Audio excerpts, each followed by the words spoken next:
ॐ विष्णुपादमिह कृष्णकृपैकमूर्तिं शब्दे परे च निपुणं जगदेकबन्धुं स्नेहार्थमिष्टचरणं वरदं नतानं तं शिलभक्तिकुसुमसुमनं प्रपद्ये निजसेवकतारकरञ्जिविधुं विधुताहितहुं कृतसिंहवरम् वरणागतबालिशसन्दपदं वरणागतबालिशसन्दपदं प्रणमामि सदा प्रभुपादपदं प्रणमामि सदा प्रभुपादपदम्। पतित पावन गुरुदेव ओं विष्णुपाद श्री श्रीमद् भक्ति कुसुम समन गोस्वामी महाराज की जय। प्रभुपाद अष्टोत्तर शत श्री शिल भक्ति सिद्धांत सरस्वती गोस्वामी ठाकुर जी की जय। सपार्षद शिल प्रभुपाद की जय। प्रभुपादेर पार्षद बिंदु की जय। अवधूत गुरुचरण श्लोक गौरदास बाजी महाराज की जय। श्री शिल सच्चिदानंद भक्त ठाकुर महाराज की जय। श्री रूपानुगत जोड़ की जय। भजनानंद समागत भक्तवृंद की जय। श्री श्री नाम संकीर्तन जी की जय। श्री रूपानुग शुद्ध भक्ति धारार भगीरथ श्री शिल सच्चिदानंद भक्त ठाकुर महाशय जैव धर्म পরবর্তী অংশ। অদ্বৈত দাস, ভাই তুমি তো জড়শক্তি লইয়া মুগ্ধ রহিলে, যদি চৈতন্য পুরুষ থাকে তবে মরণের পর তোমার কি হইবে? সুখ কাহাকে বলো? উত্তর, মনের সন্তোষের নাম সুখ। আমি সমস্ত জড়ীয় সুখ বর্জন করিয়া মনের সন্তোষরূপ সুখ পাইতেছি। যদি পরে কিছু থাকে তাহাও আমার।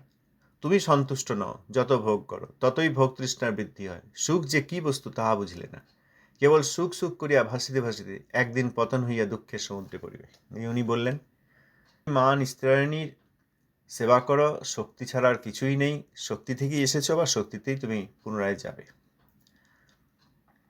আমরা তো এখানে ভদ্র সভ্য, ভালো ভালো পড়লাম, জামা কাপড় পরলাম, ভালো খাওয়া দাওয়া করলাম, ভদ্র সমাজ তৈরি করলাম, ভদ্র সমাজের সঙ্গে মিশলাম। তুমি তো কোনো সুখই পেলে না, পরেই বা তোমার কী হবে? সেই উত্তরে অদ্বৈত দাস কথা বললেন যে মৃত্যুর পর তোমার কী হবে? সুখ কাকে বলে, ডেফিনেশন কি? নিজেই উত্তর দিয়েছেন, মনের সন্তোষের নাম সুখ। আমি জড়ীয় সুখ পরিত্যাগ করেছি, অর্থাৎ ইন্দ্রিয়দের সুখ সব পরিত্যাগ করেছি, কিন্তু আমি মনে সুখ পেয়েছি, অর্থাৎ হৃদয়ে এখানে সন্তোষ পেয়েছি, সন্তোষরূপ সুখ পেয়েছি।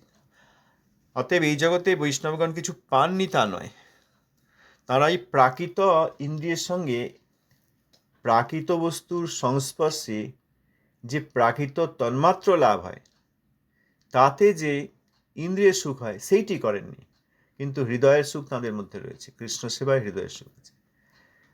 দিবাকরকে বললেন, অদ্বৈত দাস তুমি সন্তুষ্ট নও, শুধু ভোগ করতে চাইছো, ভোগ করে যাচ্ছ, কিন্তু তাতে যত ভোগ করছো ভোগের তৃষ্ণা তত বৃদ্ধি হয়। অতএব সুখ সুখ করে অনুধাবন করলেও, সুখের পিছনে ছুটলেও সুখ কি বস্তু তাই তুমি বুঝলে না।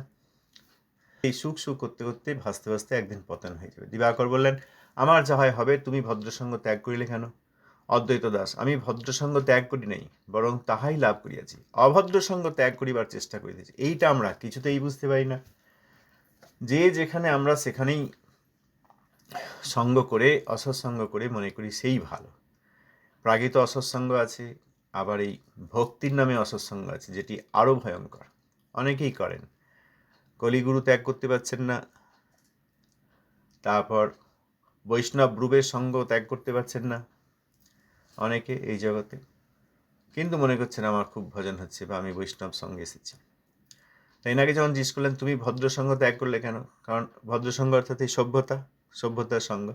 না, আমি ভদ্রসঙ্গ ত্যাগ করি নাই, বরং অসৎসঙ্গ ত্যাগ করেছি। ভদ্রের নামে শঠ আর ধূর্ত ব্যক্তি, সভ্যতার নামে তাদের ত্যাগ করেছি, সেগুলি অসৎসঙ্গ, অভদ্র সঙ্গ। এবং প্রকৃত ভদ্রসঙ্গ যে সাধু তাই পেয়েছি, প্রকৃত ভদ্রসঙ্গ। তখন দিবাকর জিজ্ঞেস করলেন, অভদ্র সঙ্গ কিরূপ?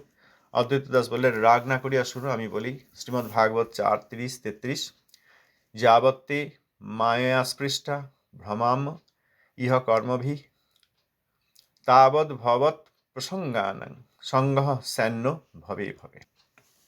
অর্থাৎ, হে ভগবান, যে পর্যন্ত তোমার অপার মায়ার দ্বারা স্পৃষ্ট হইয়া এই কর্মমার্গে ভ্রমণ করিব, সে পর্যন্ত তোমারই প্রসঙ্গবিদ সাধুদিগের সঙ্গ জন্মে জন্মে ঘটিবে না। অতএব কর্মমার্গে ভ্রমণ করলে সাধুসঙ্গ হয় না। পুনঃ সপ্তম স্কন্ধে অসদ্ভিঃ সহ সঙ্গস্তু ন কর্তব্য কদাচন যস্মাৎ সর্বার্থ হানি স্যাদ অধঃ পাতশ্চ জায়তে।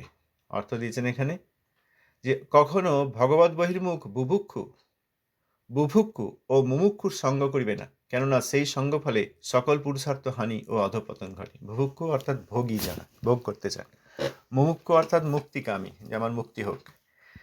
এনারা দুইজনেই ভগবত বহির্মুখ, ভোগী এবং ত্যাগী, ভোগকামী এবং মোক্ষকামী। তাদের সঙ্গ করতে নিষেধ করেছেন, কারণ সেই সব সঙ্গ হলে সকল পুরুষার্থ হানি হয় ও অধঃপতন ঘটে। ইনি চতুর্থ পুরুষার্থ, 4টি পুরুষার্থ আছে এখানে, সেটিও যায়। আবার পঞ্চম পুরুষার্থ যে কৃষ্ণ সেবা, তাও সম্ভব হয় না। কাত্তায়ন বাক্যে হরিভক্তি বিলাস 10-224 বরং হুত বহৎ জ্বালা পঞ্জরান্তর ব্যবস্থিতি ন শৌরি চিন্তা বিমুখ জনসম্ভাস বৈশসং। অর্থাৎ বরং অগ্নিতে পুড়িয়া মরিব বা পঞ্জর মধ্যে চির আবদ্ধ হইয়াও থাকিব, তবুও কৃষ্ণ চিন্তাবিমুখ জনের সঙ্গ দুঃখ যেন না হয়। তৃতীয় শ্রীমদ্ ভাগবত 3:31, 33 ও 34 নম্বর শ্লোক। সত্যং শৌচং দয়া মৌনং বুদ্ধির্হি শ্রীযশঃ সমা সম দম ভগশ্চেতি যৎ সঙ্গাদ জাতি সংশয়ম তেস্য সন্তেষু মূঢ়েষু যশিত ক্রীড়া মৃগেষু চ সঙ্গং ন কুর্যাচ্ছোচ্চেষু খণ্ডিতাত্মা সাধুষু। অর্থাৎ যে সকল লোক অশান্ত, মূঢ় ও স্ত্রীলোকদিগের ক্রীড়ামিগ, তাহাদের সঙ্গফলে সত্য, শৌচ, দয়া, মৌন, বুদ্ধি, লজ্জা, শ্রী, যশ, ক্ষমা, সম, দম ও ঐশ্বর্য সমস্তই ক্ষয়প্রাপ্ত হয়। সেই সকল আত্মবিরোধী অসাধু সচ্চ পুরুষদিগের সহিত কখনো সঙ্গ করিবে না। গারুড়ে অর্থাৎ গরু পুরাণ। অন্তং গতোপি বেদানাং সর্বশাস্ত্রার্থ বেদ্যপি যো ন সর্বেশ্বরে ভক্তস্তাং বেদাত পুরুষাধমম। এইখানে অর্থ দিচ্ছেন, এটা এই শ্লোকের অর্থ। বেদান্তবিদ ও সর্বশাস্ত্রার্থজ্ঞ হইয়াও যে সর্বেশ্বর বিষ্ণুর ভক্ত নহে, তাহাকে পুরুষাধম বলিয়া জানিবে। বেদান্তবিদ ও সর্বশাস্ত্রার্থজ্ঞ হইয়াও যে সর্বেশ্বর বিষ্ণুর ভক্ত নহে, তাহাকে পুরুষাধম বলিয়া জানিবে। বেদান্ত জানতে পারেন, বেদ এবং বেদান্ত, বেদান্ত অর্থাৎ উপনিষদ, বিদ অর্থাৎ জানতে পারেন, এবং সমস্ত শাস্ত্রের যে অর্থ সেইটা জ্ঞাত হতে পারেন, সেটা জানতে পারেন, শাস্ত্রজ্ঞ হতে পারেন, শাস্ত্রের অর্থজ্ঞ হতে পারেন, তা হয়েও যদি সর্বেশ্বর বিষ্ণুর ভক্ত নন, তবে তাকে পুরুষাধম বলে জানবে, অধম ব্যক্তি। শ্রীমদ্ ভাগবত 6:1-18 প্রায়শ্চিত্তানি চীর্ণানি নারায়ণ পরাঙ্মুখম ন নিষ্পুনন্তি রাজেন্দ্র সুরাকুম্ভ মিবাপগাহা। স্কন্দে অর্থাৎ স্কন্দ পুরাণে হন্তি নিন্দন্তি বৈ দ্বেষ্টি বৈষ্ণবান্নাভিনন্দতি ক্রুধ্যতে জাতি ন হর্ষং দর্শনে পতনানি ষট। এই শ্লোকের অর্থ দিয়েছেন 2 শ্লোকের। বহু নদীর জলেও মদ্যভাণ্ডকে যেমন পবিত্র করিতে পারে না, তদ্রূপ নারায়ণ বিমুখ অসৎ ব্যক্তি বহু প্রায়শ্চিত্ত অনুষ্ঠান করিলেও তদ্দ্বারা শুদ্ধ হয় না।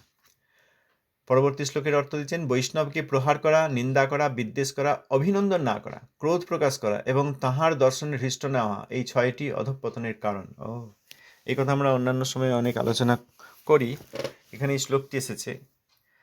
প্রহার করা, আঘাত করলে, নিন্দা করা অর্থাৎ তাঁর যেখানে দোষ নেই, বৈষ্ণবের কোনো দোষ থাকতে পারে না, পূর্বদোষ, নষ্টপ্রায় দোষ, কদাচিৎ দোষ এবং জাতি দোষ, এগুলি দোষ নয়। এর বাইরে যদি কোনো দোষ থাকে, এর বাইরে কোনো দোষ সম্ভব নয়। অতএব সেগুলি দোষের আরোপ নেই, কিন্তু আরোপ করা হয়, সেটি নিন্দা।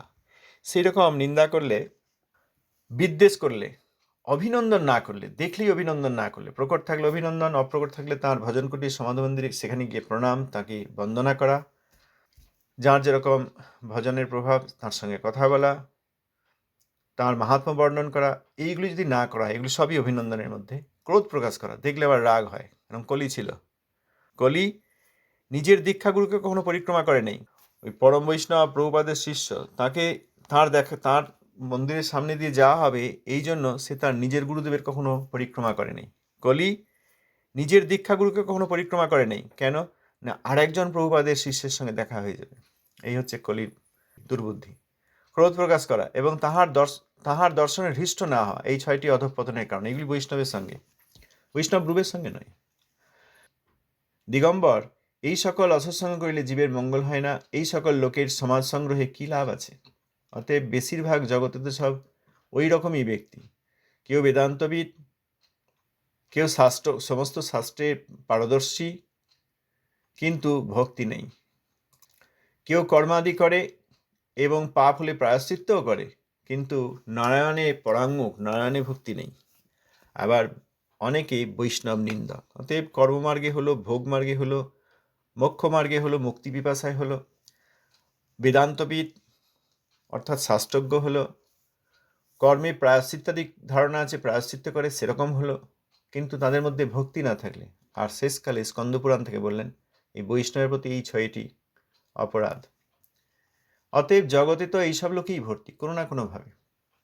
সুতরাং সেই সব লোকের সমাজ সংগ্রহ করে কী লাভ? সমাজ সংগ্রহ অর্থাৎ তাদের সঙ্গে নেটওয়ার্কিং, তাদের সঙ্গে পরিচয়, তাদের সঙ্গে ব্যবহার, তাদের মনোরঞ্জন, তাদের সঙ্গে ওঠা বসা, দেওয়া নেওয়া ইত্যাদি। কী লাভ? দিবাকর, ভালো লোকের সহিত আলাপ করিতে আসিয়াছিলাম, আমরা সকলেই অভদ্র হইয়া পড়িলাম। এখন তুমি শুদ্ধ বৈষ্ণব সঙ্গ করো, আমি নিজ গৃহে গমন করি। ছোটবেলার বন্ধু, বাল্য বন্ধু, এসেছিলাম, ভালো লোকের সঙ্গে এসেছিলাম আলাপ করতে, অর্থাৎ যা চেয়েছিলেন তা তো হলো না।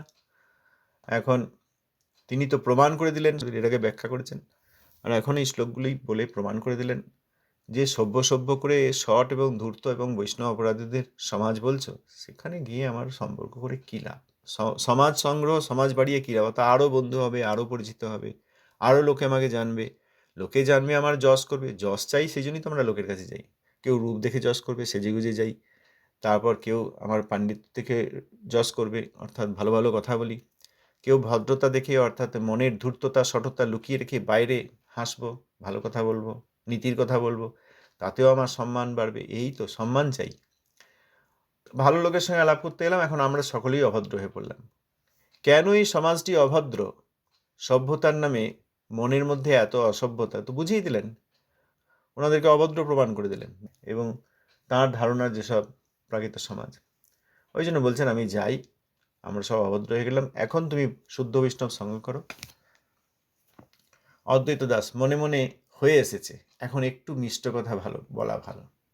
সাধুর এই স্বভাব, বৈষ্ণবের এই স্বভাব, সমস্ত দিক থেকে পরাজিত করেও আবার তাকে কিছু মান দেন, পরাজিত করেও মান দেন।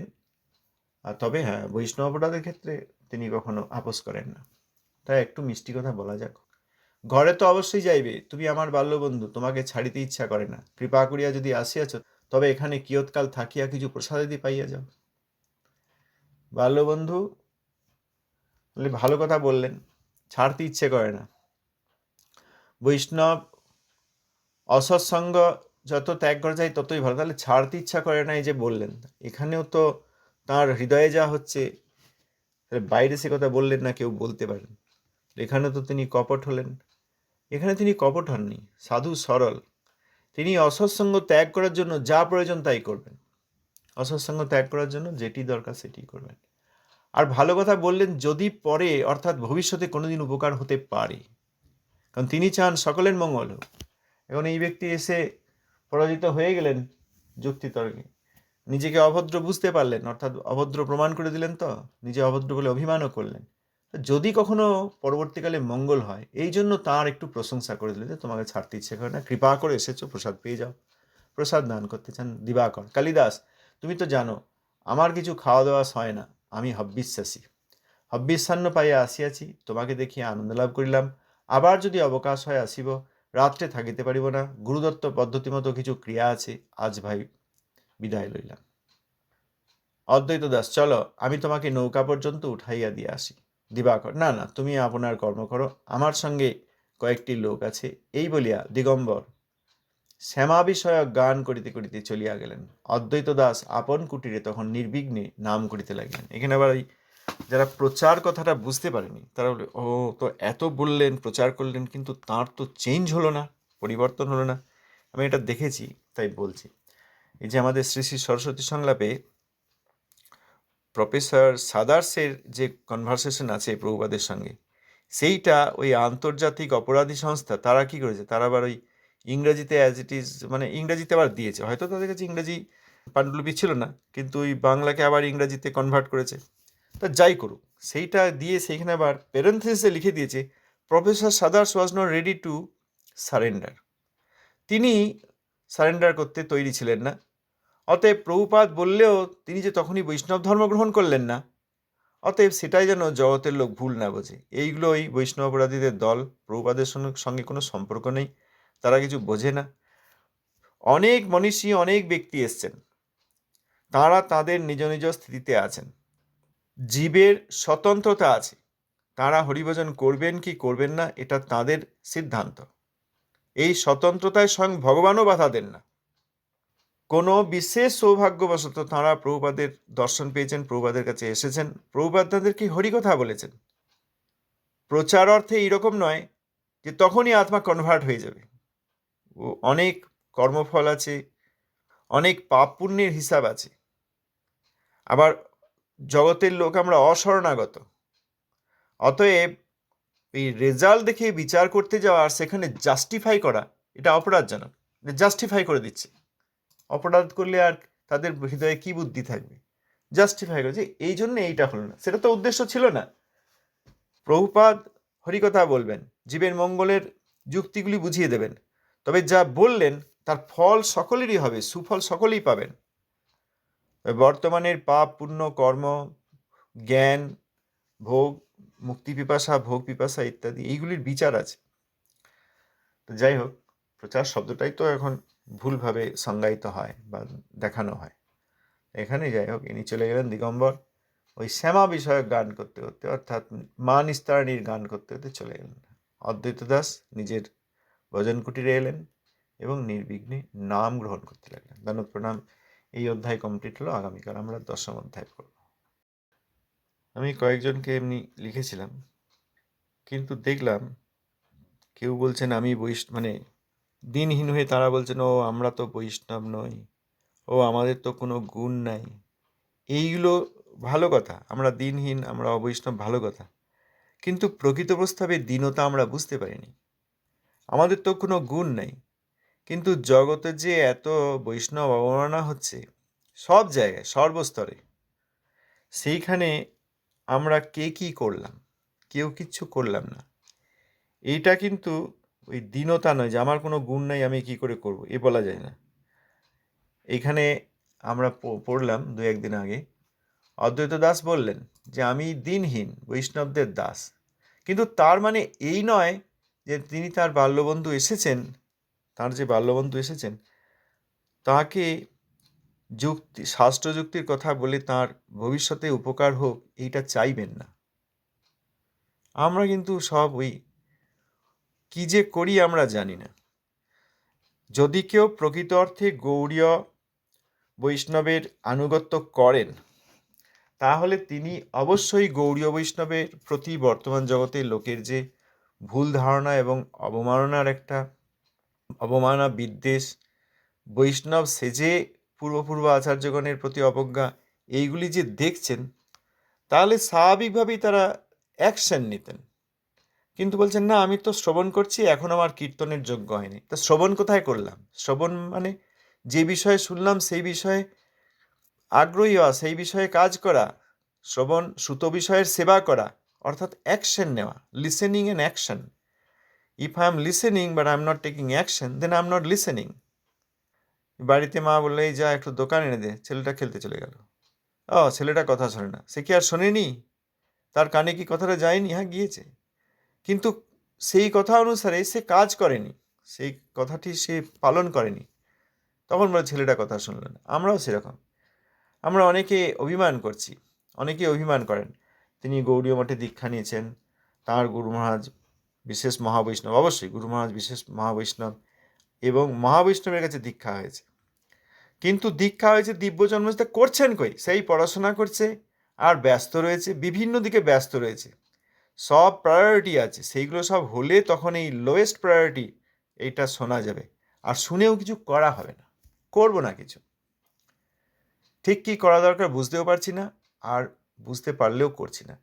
একদিন শ্রবণ করলে সেই শ্রবণের বিষয়, শ্রুত বিষয়, তার জন্য সেখানে তো একটা অ্যাকশন রয়েছে, অ্যাকশন প্ল্যান রয়েছে। আমরা সেই অ্যাকশন নিচ্ছি? আমরা কার্যে পরিণত করছি না। এই জন্য কেউ কেউ বলছেন আমরা তো শ্রবণ করছি। হ্যাঁ তো করছেন তো, কোথায়? আমরা কোথায় করছি? যদি তা না হতো আজকে এই পরিস্থিতি হতো না। প্রভুপাদের নাম নিয়ে যে ধোঁয়াশা, সেটা নিয়ে আমরা কে কী করেছি? বেশিরভাগ কেউ কিছুই করিনি। কেন? আমাদের কিছু যায় আসে না। গৌড়ীয় মঠ সম্বন্ধে যে এত ভুল ধারণা, জবনম্লেচ্ছরা করেনি, সহজিয়ারাও এত করেনি। গৌড়ীয় মঠের ভিতরে ঢুকে গেছি বলে, অর্থাৎ গৌড়ীয় মঠে ঢোকার অভিমান তারা করেনি। ব্রাহ্ম মাধ্যম গৌড়ীয় পরম্পরার আমরা অধীন বলে যেসব কাজগুলো করছি, সেইগুলো গৌড়ীয় মঠের বিরোধ করছে। সেখানেও গৌড়ীয় মঠের কোনো ভক্ত বিশেষ কেউ বলছেনই না। কেউ কেউ বলছেন, তাদের স্মরণে আমার সাষ্টাঙ্গ প্রণাম। বেশিরভাগ কেউ বলছেনই না, আমরাও বলছি না। অতএব এই শ্রবণও হচ্ছে না। আমি 2-4 জনকে লিখে দেখলাম, খুব শিক্ষিতা তাদের কয়েকজনকে লিখে দেখলাম, ও না আমি তো এখন তো আমি শ্রবণ করি, আশীর্বাদ করুন যেন কোনোদিন কীর্তন করতে পারি, কোনোদিন প্রচার করতে পারি, আবার কোনোদিন প্রচার করতে পারি। ওইভাবে প্রচার হয় নাকি? আমরা আগে একদিন আলোচনা করেছি, ভজনই প্রচার। যিনি ভজন করবেন স্বাভাবিকভাবে তিনি প্রচার করবেন।